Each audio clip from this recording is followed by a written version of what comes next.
Invitation to a Turkey Shoot: How to Debunk Climate Denial. Article by David Edwards, read by an automated voice.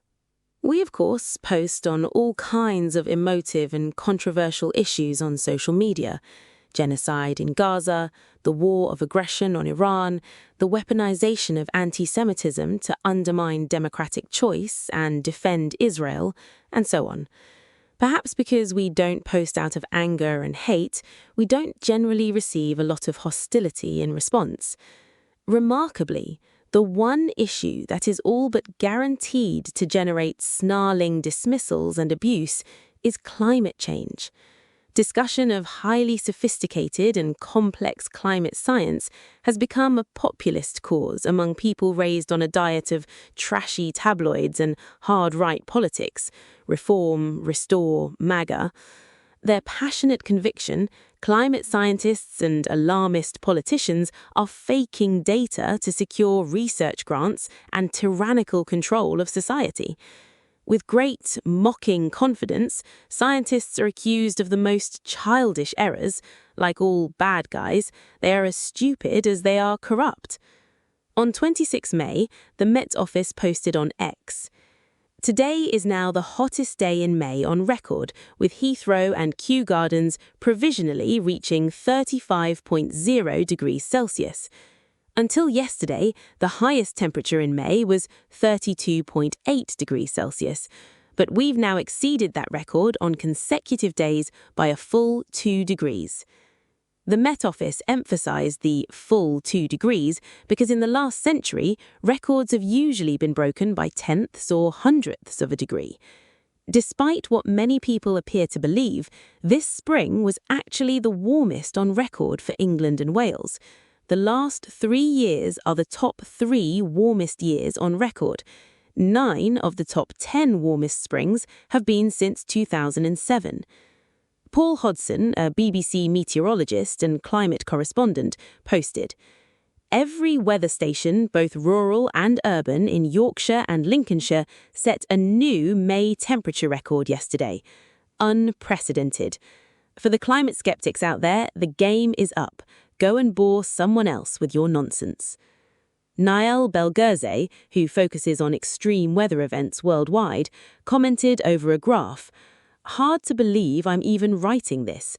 Meteorological summer hasn't even begun, yet Paris, France, has already logged more days above 32 degrees Celsius, 89.6 degrees Fahrenheit, than its annual average."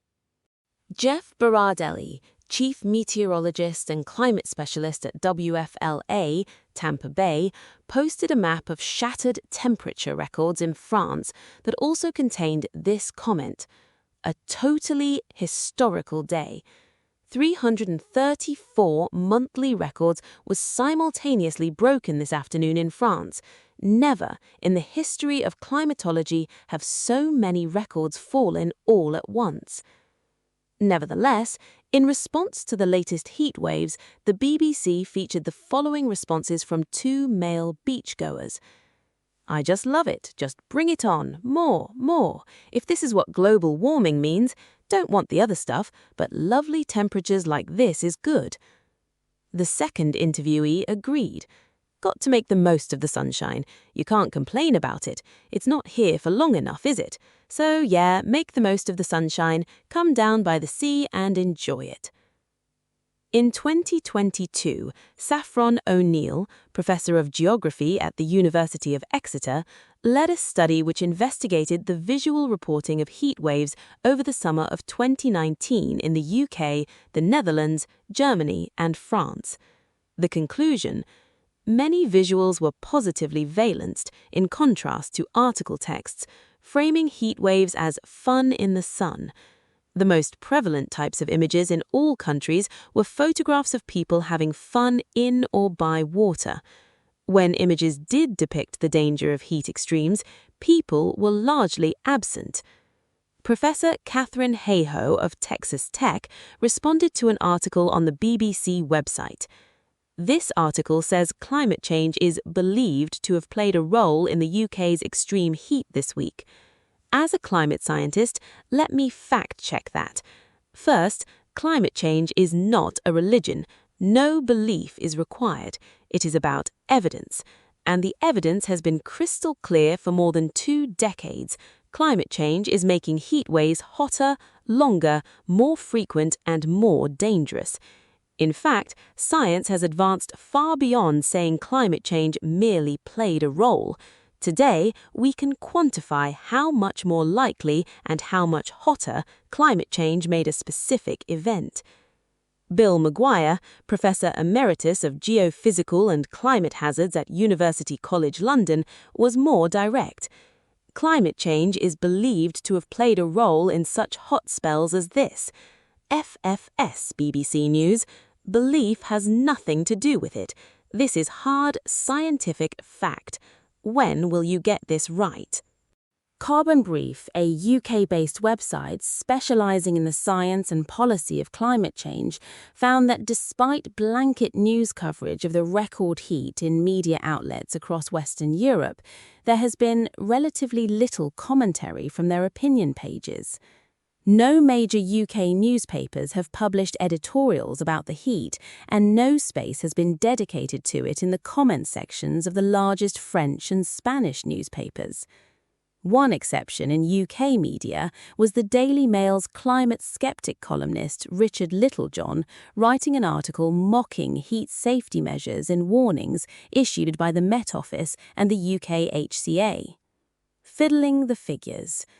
Alas, many social media posters were unimpressed by claims of record temperatures. Gregory Davis offered us some unsolicited advice on X. Remove your lens from your arsehole. Christopher Talbot questioned the source of the measurements. Are those measurements from real stations or your imaginary ones? This is a popular theme. For obscure, nefarious reasons, temperature readings are distorted to inflate the results. Thus, Paul Dacres, ex-Army and an ex-district councillor, explained in his reply to Talbot, "They measure them at the end of airport runways, apparently. Not surprisingly, it's quite warm there with all the heat coming out of the plane engines. Supposedly it helps the planes fly or something." Scientists are just that corrupt, or stupid, or both. Someone called Lady Windermere concurred. They use ground temperatures near tarmac and enclosed buildings to get the most out of their scam stats. Bob Ward, Policy and Communications Director at the Grantham Research Institute on Climate Change and the Environment, offered a correction. The UK's hottest ever May Day was recorded at Kew Gardens, next to plants. Does anybody still take this climate change denial seriously? An incredulous tweeter saw the absurdity. It's a greenhouse. To be honest, like many people, we didn't know where the weather station is located in Kew Gardens and would likely have had no time or inclination to find out in answering one of the endless flood of denier claims. So we asked AI. From its cogent answer, linked to highly credible sources that we could easily check, we wrote this response. The measuring station is situated in the middle of a wide open lawn. It's deliberately sited far enough away from walls, concrete paths, and greenhouses to ensure they don't inflate the readings. It took us a couple of minutes, and the poster had no answer. We understand that, like much technology, AI is a double-edged sword, consuming yet more energy and posing huge potential risks for society. Last year, global data centers used 448 trillion watt-hours of electricity, more than all but 10 countries of the world. Perhaps unwittingly, anyone accessing Google searches and social media like X, Facebook, YouTube, TikTok, Instagram, Snapchat, Pinterest, LinkedIn, or shopping online is using AI. The same is true of anyone using email spam filters or playlist curating on Spotify and Netflix and so on. If much of this use of AI involves a grotesque and unjustifiable waste of energy, the one justifiable use of this new technology, we would argue, is asking simple text questions to challenge and debunk climate denier propaganda. It is a tool that changes the balance of power against the propagandists. The result is a rout, an intellectual turkey shoot. Given that it is far less energy-intensive and far more vital than standard online habits like streaming video and video conferencing, which many of us indulge without a thought, then perhaps this is one of the few uses of AI that is acceptable. What is so staggering about the frequency of skepticism about UK temperature measurements is that records are, of course, constantly being shattered all around the world. In January, Berkeley Earth, a California-based non-profit research organization, indicated the scale of this. We conclude that 2025 was the third warmest year on Earth since 1850. It is exceeded only by 2024 and 2023. This period, since 1850, is the time when sufficient direct measurements from thermometers exist to create a purely instrumental estimate of changes in global mean temperature. Berkeley Earth's analysis combines 23 million monthly average thermometer measurements from 56,685 weather stations with 500 million instantaneous ocean temperature observations collected by ships and buoys. The last 11 years have included all 11 of the warmest years observed in the instrumental record, with the last 3 years including all 3 of the top warmest. Our emphasis. Are these 23 million measurements from 57,685 weather stations all being faked in pursuit of some dark Orwellian agenda? The idea is simply pathological. Of course, many of the deniers popping up on social media are fossil fuel industry astroturf, propaganda operations made to look like a genuine grassroots movement. In 2020, a major study from Brown University analysed millions of tweets. They found that bots were responsible for roughly 25% of all tweets about climate change. On days with big climate announcements, bot activity surged even higher, promoting denialist talking points and generating the illusion of a massive, angry public consensus against climate action.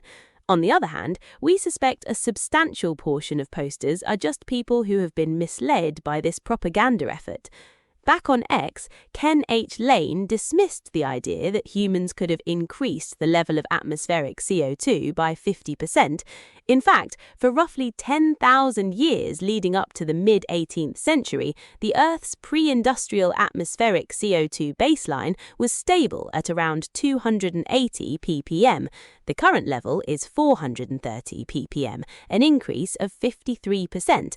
Lane wrote, "Pretty hard to increase atmospheric CO2 by 50% when human CO2 production is minuscule compared to the natural carbon cycle that has been maintaining atmospheric CO2 at 0.04% of all the atmospheric gases.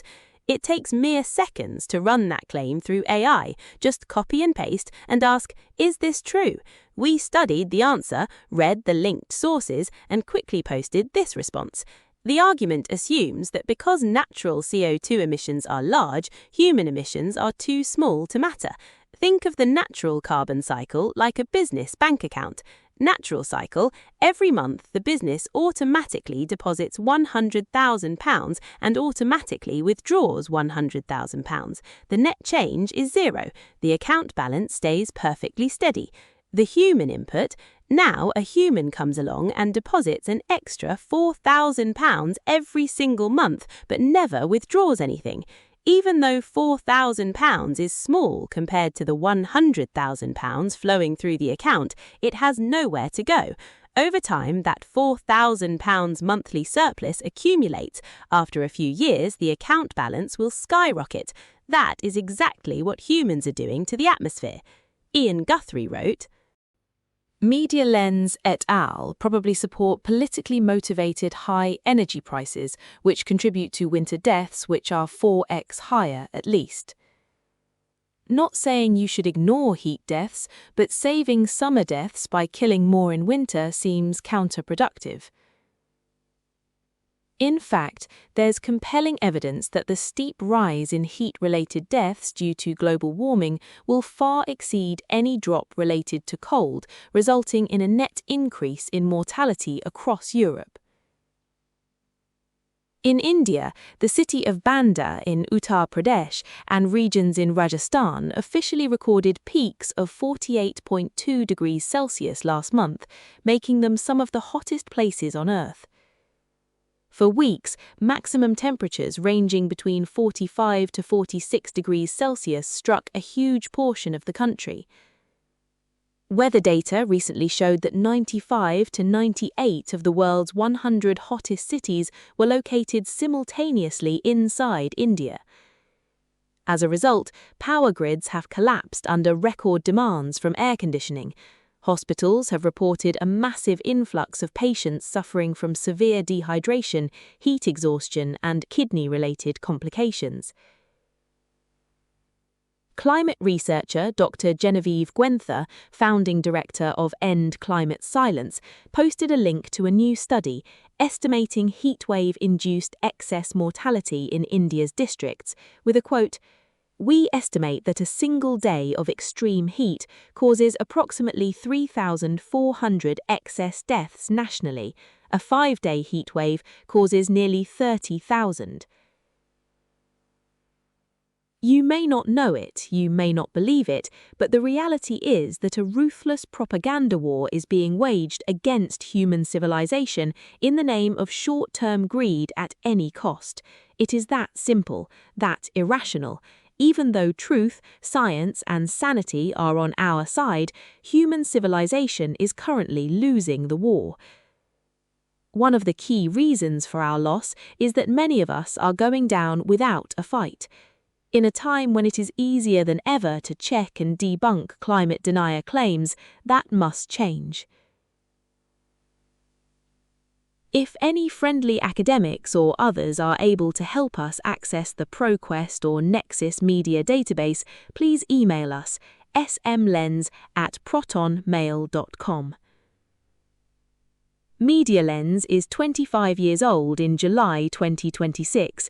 Thank you to everyone who supports us, whether you donate financially, read our work, or share it with others.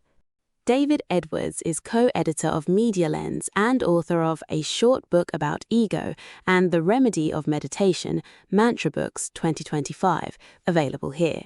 He is also author of the forthcoming political science fiction novel, The Man with No Face, to be published by Roundfire Books in March 2027.